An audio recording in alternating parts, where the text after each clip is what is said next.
5 best oud fragrances for beginners. I mean, if you want to start discovering oud and you have no idea about oud note, these are 5 essential fragrances, as oud is here prominent, main player, but not off-putting or overwhelming. Without any further ado, I want to start by 2787 perfumes, genetic bliss.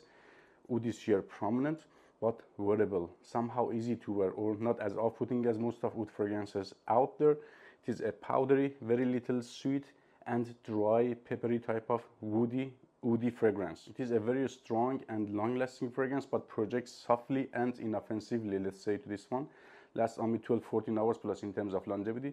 Projection is loud for 3 hours and even louder in terms of sillage, the scent trail behind.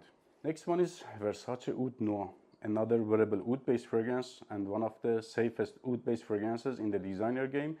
Oud is here again main player. It is slightly spicy because of cardamom. Fragrance gets sweeter at the dry down and it is more bitter at the opening. It definitely has some sort of age factor and mature stance to it.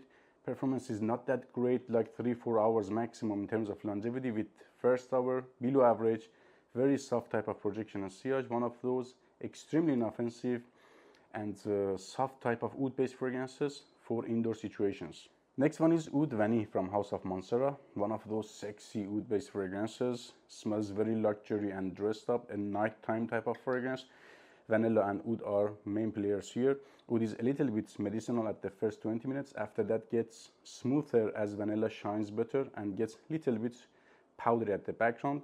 Vanilla and oud are both here smoked and roasted. We have smoked vanilla and smoked oud. Lasts only 12-14 hours plus in terms of longevity. It is a highly oily and concentrated fragrance.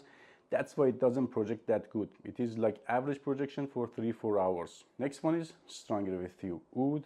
If you haven't smelled any of other Stronger With You fragrances, flankers, you can get that backbone here, but I can say this one is like 70% totally a different fragrance, but you can see that DNA, it carries that backbone with itself here.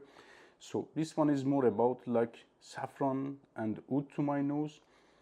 It is woody and extremely sugary, like crystallized sugariness vibe is going on here. It is one of those extremely sweet oud-based fragrances, and I believe it is pretty wearable. If you want to start knowing oud, it is one of those safest options, but compared to other fragrances, still it is daring and not blind by worthy. Somehow reminds me of Noambre by Simiaki in that genre, but this one leans a bit darker.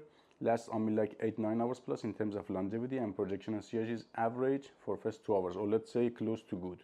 So at number one of them must have essential fragrances if you want to start discovering oud note in a Western way, not that much Oriental or Arabic. It is more wearable, but still a daring fragrance. Oud Wood from House of Tom Ford. It is like green, herbal, slightly soapy and bitter because of oud. Let's say to this one like herbal and oudy with a mature stance. I mean, it is not one of the most modern smelling fragrances, as it is herbal, and that green side of this fragrance gives me somehow 80s feel, but still it is outstanding and shares similarities with Versace Oud Noir, but this one came before. But I can say like 70% they are close to each other. This one has a better performance compared to the Versace Oud Noir. Lasts only maximum 6 to 7 hours in terms of longevity, and projection and sillage is average, soft for first hour and a half. Take care, guys.